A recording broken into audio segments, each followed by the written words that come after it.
πούμε, δεύτερος βαθμός στις αποφάσεις του Επικρατείας σε ενωσιακό επίπεδο. Είναι μια τελείως άλλη διαδικασία, πολύ δύσκολη, πολύ ακριβή και πολύ χρονοβόρα. Δηλαδή, τα εθνικά δικαστήρια είναι εδώ τα οποία ζήτω μπουκάρικα.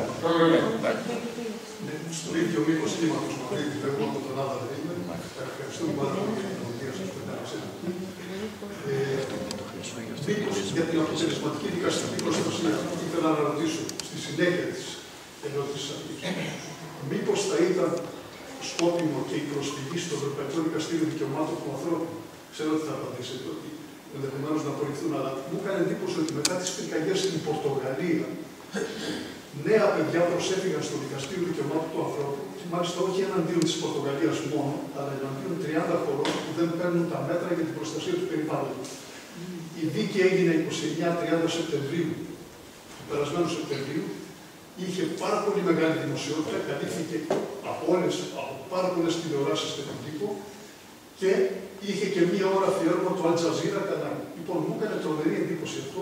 Μήπως λοιπόν αυτός ο τρόπος προσφυγής και σε άλλα δικαστήρια ευρωπαϊκά αποτελεί έναν μοχλό πίεσης περισσότερο προς το κράτος και είναι ένας τρόπος να βοηθηθεί ο πολίτης.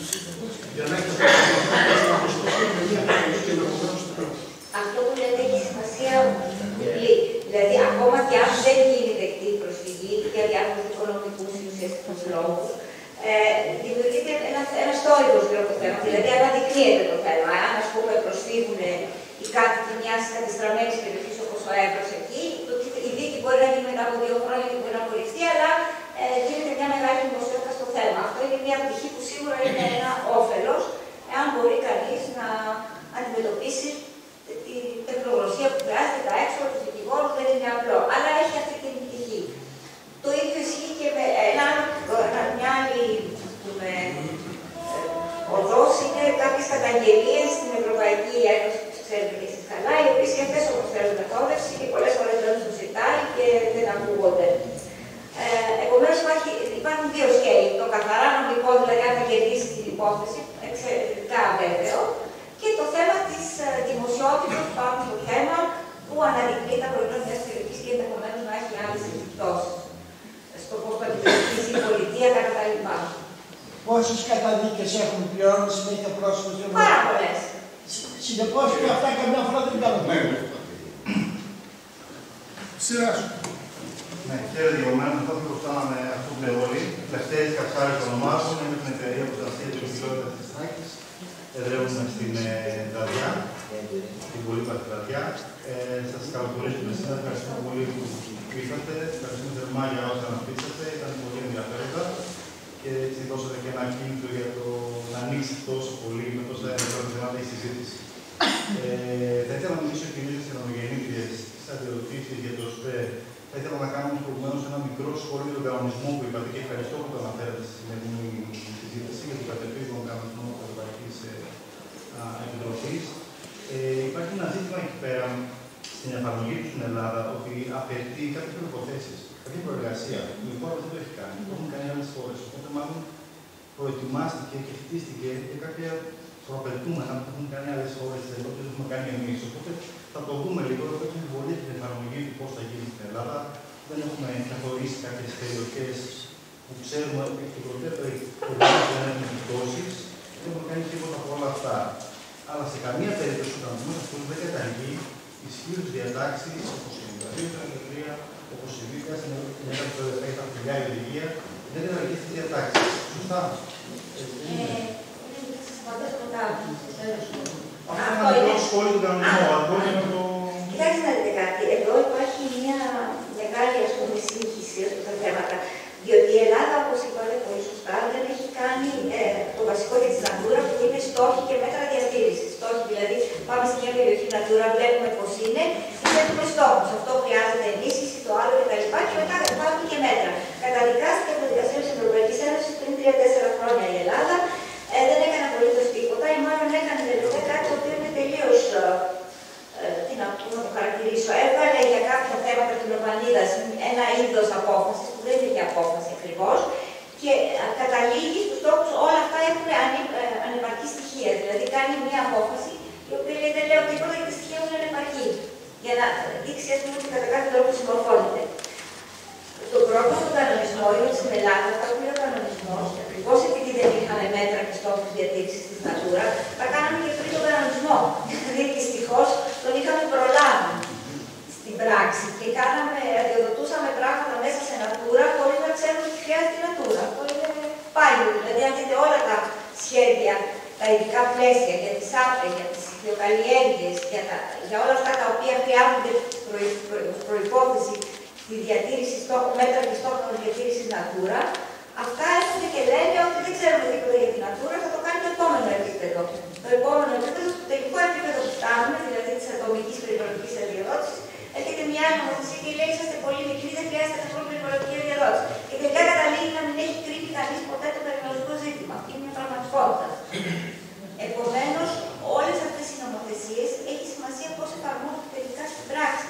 Στην πράξη βρίσκονται παράθυρα που αλληλοαναιρούνται και καταλήγουν τελικά να αδειοδοτείται μία άπλη, μία αχθιοκαλλιέργεια μέσα σε Natura, που να μην έχει ποτέ η Natura θέσει στόχο. Άρα, πώς ξέρουμε ότι αυτή η δραστηριότητα είναι σύμφωνη με τους στόχους και τα μέτρα, δεν ξέρουμε.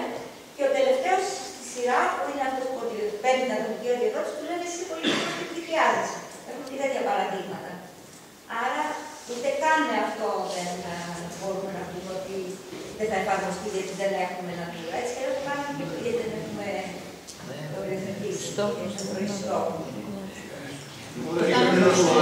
Αν μου επιτρέπετε, ένα σχόλιο. Αν μου επιτρέπετε, ένα σχόλιο.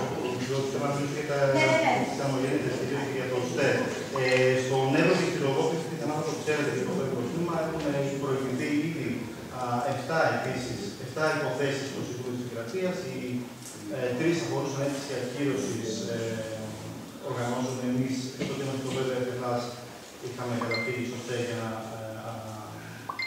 ακυρώσουμε απόφαση της διοίκησης. 4 ήταν από εταιρεία που ζητήσαν να ακυρώσουν απόφαση απόρριψης της διοίκησης. Όχι όλες, 6 από τις 7 δικάστηκαν. Η μία δεν δικάστηκε ποτέ και μετά από κάποια χρόνια αποσύρθηκε. Αυτό που έδειξε η εμπειρία λοιπόν για τον Εύρο και τη Ροδόπη, για τις αμογεννήτες, ήταν ότι το πέμπτο τμήμα του ΣΤΕ στην ουσία στήριξε την απόφαση της διοίκησης. Στο σκεπτικό, στο σύνολο, αν θυμάμαι καλά, των αποφάσεων, ιδίως τις έχουμε δει ακόμη, μπήκε στο τεχνικό, στην τεχνική κρίση της διοίκησης, σαν ανάλυση, όμως δεν λήφθηκε υπόψη στην απόφαση. Είδαμε τελικά δηλαδή το κρίσιμο ζήτημα, γιατί θα ήταν εύκολη δουλειά του πέμπτου τμήματος να δει αν τηρήθηκαν στην απόφαση τα όσα προέρχονται από τον νόμο και αν κάτι λείπει, να την ακυρώσει ή να την δεχτεί. Το δύσκολο όμως είναι να πούμε πώς έχει ερμηνεύσει η διοίκηση τα επιστημονικά και τεχνικά ζητήματα. Εκεί είναι πάρα το πρόβλημα, γι' αυτό καταφέρνουμε στο ΣΤΕ, ενώ θα μπορούσαμε όλα αυτά να τα έχουμε λύσει με ένα καλό σχεδιασμό. Καλό σχεδιασμό, δηλαδή να έχουμε τα δεδομένα που έδωσε εδώ που είμαστε τυχεροί, έχουμε και τα δεδομένα, αλλά να έχουμε και ένα σχεδιασμό στο πώς φοροθετούμε σωστά, πώς γίνεται η ορθή φοροθέτηση, για να μην φτάνουμε σε αυτά τα ζητήματα, να ζητάμε, όπως θε, να μας τα λύσει εκείνη τη στιγμή.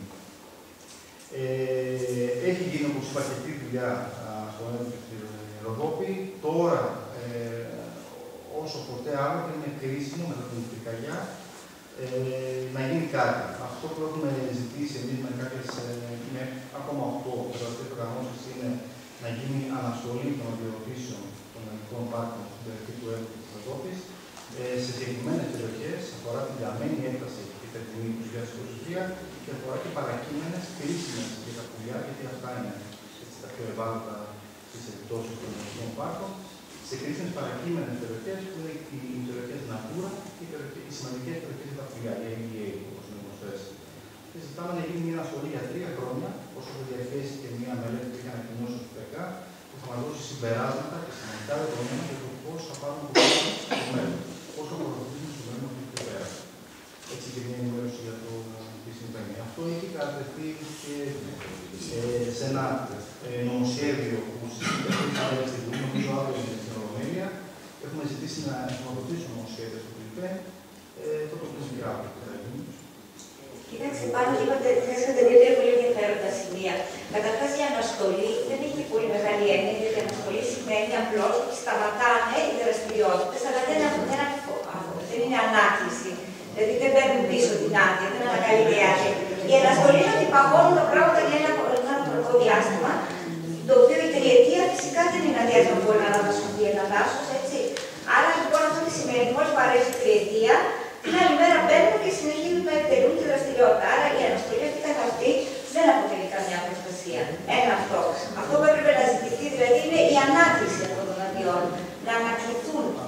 Δεν μιλάμε για έργο, μιλάμε για κυρίως άδειες παραγωγής που να μην φτάσουν στο να πάρουν αδειοδότηση. Οτιδήποτε αυτή τη στιγμή. Είναι σε μη καμένες εκτάσεις. Σε μη καμένες. Εντάξει, ωραία. Σε μη καμένες, εντάξει. Ναι, οι καμένες δηλαδή δεν θέλουν αναστολή, θέλουν ανάκληση. Πρέπει να δοθεί μια ανάκληση. Τώρα πια που κάνει και δυστυχώς, τουλάχιστον με την παλιά νομολογία, όχι με την καινούργια, τώρα δεν μπορεί να το κάνει και πάρα πολύ πρέπει να περιμένει ένα δάσο. Τώρα, αυτό που λέτε για τη χωροθέτηση που είναι το πιο σημαντικό, για να σας πω την ιστορία της χωροθέτησης των ΑΠΕ στην Ελλάδα, το ειδικό πλαίσιο για τις ΑΠΕ που έγινε το 2011, αφού η νομολογία του ΠΕΜ του είχε πει ότι αυτές οι δραστηριότητες πρέπει να χωροθετούνται κτλ., είναι ένα ειδικό πλαίσιο μετά από πολλές προσπάθειες. Αυτό λοιπόν τι έκανε. Τι κάνει ένα ειδικό πλαίσιο για την Ελλάδα. Πάει σε όλη την Ελλάδα και μελετάει την κάθε περιοχή και λέει: εδώ είναι ο χώρος κατάλληλος, γιατί όχι κατάλληλο μόνο για τη φυσάη, δεν είναι αυτό το κριτήριο, είναι κατάλληλος γιατί το γεωφυσικό, τα οικοσυστήματα, τα ύδατα, τα υπόγεια και αυτά επιτρέπουν, δεν παθαίνουν τίποτα εάν τοποθετήσεις εδώ, ας πούμε, άπε. Αυτό σημαίνει χωροταξικό. Μελέτη συγκεκριμένη των συνθηκών κάθε περιοχής και επιλέγεις ποιες από αυτές δεν θα υποστούν βλάβη αν γίνει αυτή η δραστηριότητα. Αυτό το πλαίσιο τι έκανε. Είπε ότι εγώ δεν μπορώ να το κάνω αυτό, διότι είναι πολύ δύσκολο κτλ. Και άρα τι κάνω. Θεωρώ ότι όλη η Ελλάδα είναι κατάλληλη, εκτός από κάποιες εξαιρέσεις. Ποιες είναι οι εξαιρέσεις, οι περιοχές Ραμσάρ, τα αρχαιολογική χώρη σε 500 μέτρα, τέτοια πράγματα. Κατά τα λοιπά, όλη η χώρα είναι κατάλληλη. Άλλοι είναι υψηλής προτεραιότητας, άλλοι χαμηλής, αλλά γενικά όλοι είναι κατάλληλοι. Και πού θα βρούμε τώρα πια πώς θα αδειοδοτήσουμε, θα κοιτάμε κάθε περιοχή ξεχωριστά την ώρα της αστυνομικής αδειοδότησης. Όταν θα πηγαίνει δηλαδή ο επιχειρηματίας και θα λέει: δώστε μου μια άδεια. Που καταρχήν μπορεί να την πάρει. Άρα λοιπόν αμέσως οι μελέτες περιβαλλοντικών επιπτώσεων είναι πάρα πολύ περιορισμένες. Αφορούν μόνο την περιοχή που θα εγκατασταθεί και όχι το ευρύτερο οικοσύστημα εκεί. Και μάλιστα γίνεται και με τον τρόπο τα σπάνε σε μικρά κομματάκια και δεν συνυπολογίζονται όλες μαζί, τα ξέρετε. Και μετά έχουμε φτάσει και στο τρίτο που σας είπα πριν, ότι μερικές τις πάνε σε τόσο μικρά κομματάκια ώστε να μην χρειάζεται καν περιβαλλοντική αδειοδότηση. Οπότε φτάνουμε στο απολύτως τίποτα. Δηλαδή το ένα στάδιο μεταθέτει στο επόμενο, την οικολογική, περιβαλλοντική χρήση, και ο τελευταίος που είναι πολύ μικρός, γιατί έχει άλλους 10 πολύ μικρούς γύρω-γύρω με τους οποίους θα ενωθεί μετά, δεν γίνεται ποτέ μια περιβαλλοντική εκτίμηση. Έχουμε μεγάλη εφευρετικότητα στο να επινοούμε τέτοιους τρόπους δυστυχώς στην Ελλάδα. Είχαμε αρκετές ερωτήσεις και τοποθετήσεις. Αν υπάρχουν κάποιες τοποθετήσεις, να κατατεθούν και αυτές. Μια ερώτηση. Ερώτηση. Ναι, ερώτηση. Να πω κάτι. Ναι. Σας ευχαριστούμε πάρα πολύ για την παρουσία σας. Πιο πολύ θα μου επιτρέψετε ένα συμπέρασμα να βγάλω, κυρίως από αυτά που είπατε αλλά και από αυτά που ακούστηκαν εδώ, ότι είμαστε πράγματι σε απελπιστική κατάσταση, όταν εσείς, ένα κυρίως εξωθεσμική εκπρόσωπος, μας προτρέπετε σε εξωθεσμική δράση. Και αντίδραση μπορείτε ότι μας λέτε ότι μόνο αυτό ότι είναι το μόνο μέσο ουσιαστικά, γιατί βλέπετε απελπισμένο εδώ από τις ερωτήσεις σας, ρώτησαν κάποιοι για νομική προστασία. Το ένα, το άλλο, και είπατε ότι λίγο πολύ ότι δεν είναι αποτελεσματικό όλο αυτό. Και το είπατε 2 φορές ότι η μόνη δράση που μπορεί να σταματήσει όλα αυτά που είπατε ότι είναι κυρίως πολιτικές αποφάσεις είναι η αντίδραση των πολιτών. Κοιτάξτε, εσείς προτρέπετε εξωτερική δράση αυτή που να πάτε κάτι διαδηλώσεις ή να αρχίσετε καταστήματα. Δεν μπορώ να καταλάβω ποια είναι η μαζική αντίδραση των πολιτών. Είναι θεσμική. Η κοινωνία των πολιτών αναγνωρίζεται θεσμικά πια. Δηλαδή θεωρείται ένα πολύ βασικό εργαλείο στη διαδικασία λήψης αποφάσεων. Και θεωρώ ότι ακριβώς η πολιτική. Πείτε μας μερικά τέτοια μέσα. Εκτός από το να ψηφίσουμε κάθε 4 χρόνια. Τέτοια μέσα. Δηλώσεις όπως η σημερινή, αναφορές, καταγγελίες, συμμετοχή στην διαβούλευση. Τέτοια πράγματα. Αυτό λέω, όλα αυτά δεν μπορεί να είναι πάντα τόσο θεσμικά. Αυτό λέω, δεν είναι τόσο θεσμικά. Πρέπει να υπάρχει και έξω θεσμική δράση. Μια διαδήλωση δεν είναι απαραίτητο. Μια κατάληψη μας πήγαν στα δικαστήρια. Αυτό είναι άλλο θέμα. Εγώ δεν μπορώ να σας οδηγήσω σε τέτοια πράγματα, αλλά μια ειρηνική διαμαρτυρία δεν νομίζω ότι έχει κανένα. Αυτό είναι άλλο θέμα. Απλώς πιστεύω ότι η δράση της κοινωνίας των πολιτών επηρεάζει και τις λήψεις των αποφάσεων από τα θεσμικά όργανα. Αν είναι έντονη και αν είναι μαζική. Πολύ ωραία τα πω. Έτσι συμπερασματικά να πω κάτι, κύριε Πρόεδρε, καλωσορίζοντας την παρουσία σας, τουλάχιστον η δική μου εικόνα, σας ηγήθησα σε άλλους χώρους στο τέταρτο τμήμα. Έχουμε νομίζω στοχοποιήσει, ίσως περισσότερο από όσο πρέπει, το δικαστήριο που είναι και το τελευταίο καταφύγιο του πολίτη. Και μπορούμε να μιλάμε μέχρι το πρωί για ελαστικές προσεγγίσεις σε ζητήματα περιβάλλοντος.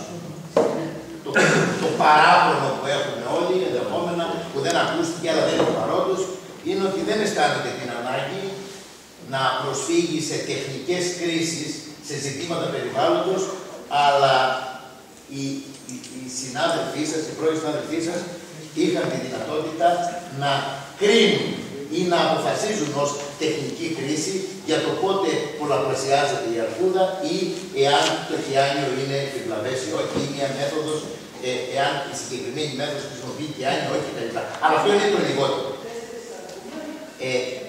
Δεν περιμένω προσωπικά ή δεν θα ήθελα να εστιάσω το ζήτημα στο δικαστήριο. Το δικαστήριο έχει τις άμυνες του, ανάλογα θα εκδώσει και τις αποφάσεις. Ωστόσο, δεν θα πρέπει να μας διαφεύγει ότι ο έλεγχος που κάνει το δικαστήριο είναι στα πλαίσια των αποφάσεων της διοίκησης και του νομοθετικού πλαισίου εκτός του ελέγχου της θερμοκηπότητας. Άρα λοιπόν θα συμφωνήσουμε ότι βεβαίως ένα από τα ζητήματα είναι και η θέση του δικαστηρίου, αλλά αν θέλουμε να προστατεύσουμε το περιβάλλον, ο στόχος μας δεν θα πρέπει να είναι μόνο η προσφυγή στην δικαιοσύνη. Είπατε προηγουμένως πολύ εύστοχα, τι άλλο μπορούμε να κάνουμε. Η γενικότερη εγρήγορση του πολίτη έχει τη δυνατότητα να φέρει αποτελέσματα. Παράδειγμα, πόσοι από εμάς κάναν ενδικοφανείς διαδικασίες σε μια διοδότηση. Πόσοι από εμάς που έχουν υποτίθεται συνείδηση και προσβάλλαν στα αρμόδια όργανα της τοπικής εκτελεστικής εξουσίας, περιφερειακά, δημοτικά συμβούλια κτλ. Ζητήματα που αφορούσαν το περιβάλλον. Άρα λοιπόν, κατά συνέπεια, δεν είναι μόνο το δικαστήριο, χωρίς να θέλω να το υπερασπιστώ, είναι και συμφωνώ μαζί σας η δράση που θα πρέπει να λάβει ο πολίτης μέσα στη διαδικασία ελέγχου όλων αυτών των δραστηριοτήτων και βέβαια η όσο μπορεί παρέμβασή του στην τοπική και γενικότερη εκτελεστική εξουσία. Ευχαριστούμε για την εισήγηση. Ο συνάδελφος υπερασπίστηκε τους δικαστές που δεν έχουν προηγική συνείδηση. Πρέπει να κλείσουμε. Κοιτάξτε, το δικαστήριο είναι η τελευταία λέξη, αυτή είναι η σημασία του. Δηλαδή, αυτό έχει πολύ μεγάλη σημασία και οι αποφάσεις του είναι υποτίθεται τελειώνουν το θέμα. Πρέπει να συμφωνώ με κανείς. Αυτό που είπατε όμως είναι ένα μεγάλο νομικό ζήτημα, πόσο μπορεί να εξέλθει στην τεχνική κρίση. Μπορεί. Δηλαδή, εμείς είχαμε συζητήσει μια ομολογία που δεν ήξερα εγώ όπως η αρκούδα, αλλά κατέφεραν στους ειδικούς να μου πούνε. Πήγα τη μελέτη για να δω αν απήγησε στα ερωτήματα. Ήξερα ποια ερωτήματα να θέσω και δεν σημαίνει ότι επειδή μου λέει δείξει ότι όλα είναι καλά, εγώ όλα αφού το λέει είναι καλά. Και ό,τι να μου πεις εσύ, δεν το ακούω. Έτσι δεν είναι. Υπάρχουν δύο πολύ. Λοιπόν, ο νεαρός πρώτα, μετά ο Βασίλης από τη Σαμοθράκη και μετά η φίλη της Πρόστα.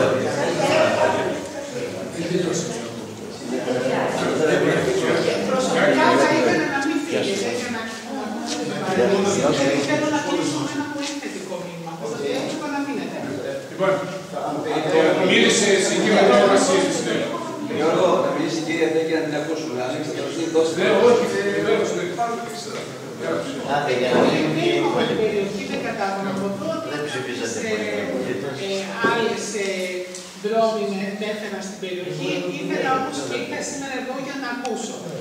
Και επειδή δεν είχα σκοπό να μιλήσω, όμως επειδή άκουσα τον κύριο που μετέφερε τη γενική απογοήτευση, θα ήθελα να καταθέσω απλά μία εμπειρία. η δικαιοσύνη είναι ένα εργαλείο και η προσφυγή σε αυτό είναι ένα όπλο, θα το έλεγα, εάν μπορέσει να είναι αποτελεσματικό. Θα σας καταθέσω την εμπειρία που ήταν αποτελεσματικό, δηλαδή είχαμε δικαστικές αποφάσεις οι οποίες όλες δικαίωναν ως προς το αποτέλεσμα και ακύρωναν τη δράση του κράτους, συγκεκριμένα διοικητικές πράξεις, όμως το κράτος αρνούνταν να τις εφαρμόσει. 6 δικαστικές, θα σας πω πια υπόθεση, είναι η υπόθεση της ιδιωτικοποίησης του νερού. Πήγαμε στο τμήμα, στην Ολομέλεια, το κράτος δια της εκτελεστικής του εξουσίας της συγκεκριμένης κυβέρνησης. Να πούμε, αρνούνταν να τις εφαρμόσει. Ένας αγώνας ο οποίος ξεκίνησε το 2011, τότε που ήρθε το ΤΑΙΠΕΔ στην Ελλάδα, με τη μεταβίβαση του νερού σε ιδιωτικά χέρια στην αρχή και μετά στα χέρια του υπερταμείου. Ένας αγώνας που ξεκίνησε από τον κόσμο με ενημέρωση καταρχήν, με διάδοση του ζητήματος και της σπουδαιότητάς του και στα πλαίσια της Ελλάδας, με ενημερώσεις στους Δήμους, στην περιφέρεια, στην Ομαρχία, με το Ευρωκοινοβούλιο που έγινε ενημέρωση, αλλά κυρίως με την ενδυνάμωση των ανθρώπων που κατάφεραν 10 χρόνια να πάνε στα δικαστήρια, ξέρετε τι κόστος και τι κούραση είναι αυτό, αλλά αυτό που έδωσε παράλληλα το έναυσμα να δοθεί η τελική νίκη ήταν μια συναυλία 40.000 ανθρώπων στη Θεσσαλονίκη, στην πλατεία Αριστοτέλους, που μαζεύτηκε πάρα πολλοί κόσμος, με διάφορες ερμηνείες βεβαίως εκείνο το βράδυ για τον σκοπό της παρουσίας των νέων ανθρώπων στην πλατεία Αριστοτέλους. Αυτό όμως που είναι βέβαιο και αδιαφυσβήτητο ήταν αμέσως μετά η εκτελεστική εξουσία εκπροσωπούμενη από τον Πρωθυπουργό είπε, ενώ στην αρχή έλεγε ότι η ιδιωτικοποίηση είναι fake news, ήρθε αμέσως μετά στην επόμενη Βουλή και νομοθέτησε την επιστροφή του νερού στο κράτος.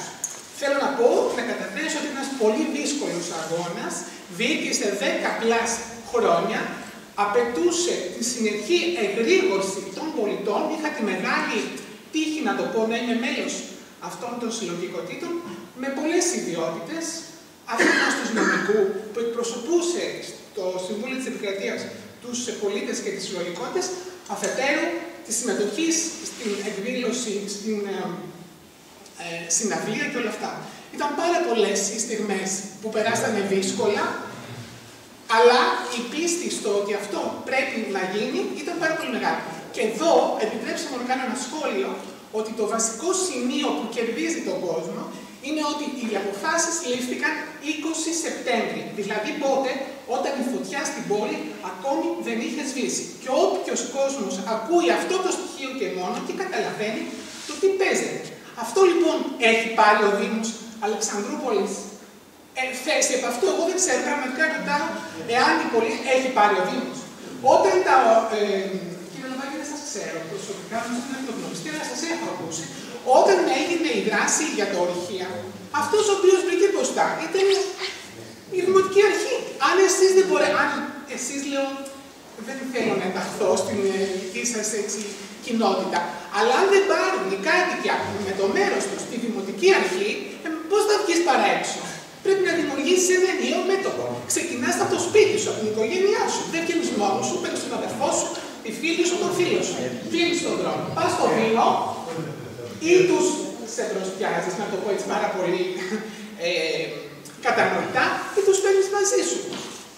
Και η αναστολή που δόθηκε, αυτό το πάγωμα της υπουργικής απόφασης, δόθηκε γιατί? Γιατί άκουσαν την ανάσα των ανθρώπων που ήταν πάρα πολύ κοντινά στο γεγονός ότι όλη αυτή η κίνηση ήταν πάρα πολύ έολη και εκτεθειμένη. Άρα λοιπόν νομίζω μπορούν να βγουν συμπεράσματα και κυρίως να δοθεί ένα κουράγιο σε αυτές τις δύσκολες στιγμές και να μην απογοητευτούμε. Και εδώ έχουμε βγάλει συμπεράσματα γιατί θα σας πει ο κύριος Λαμπάκης 25 χρόνια παρόμοια για τα Χριστούγεννα, όχι 10 που Κοιτάξτε, σας είπα, δεν ήρθα εδώ να δώσω κανένα φως, απλά να καταθέσω μια εμπειρία. Συμφωνώ και η ίδια πρόεδρε μαζί σας, συμφωνώ και εγώ ταπεινά, πραγματικά συμφωνώ. Νομίζω ότι αυτή είναι η απόλυτη αλήθεια και μακάρι να δημιουργήσουμε συνειδήσεις ανθρώπων επαναστατημένων απέναντι στην κρατική ολιγορία, στην αδράνεια και στην αναισθησία. Μακάρι. Λοιπόν, ήθελα να μιλήσω πολιτικά. Εδώ είπα την αλήθεια.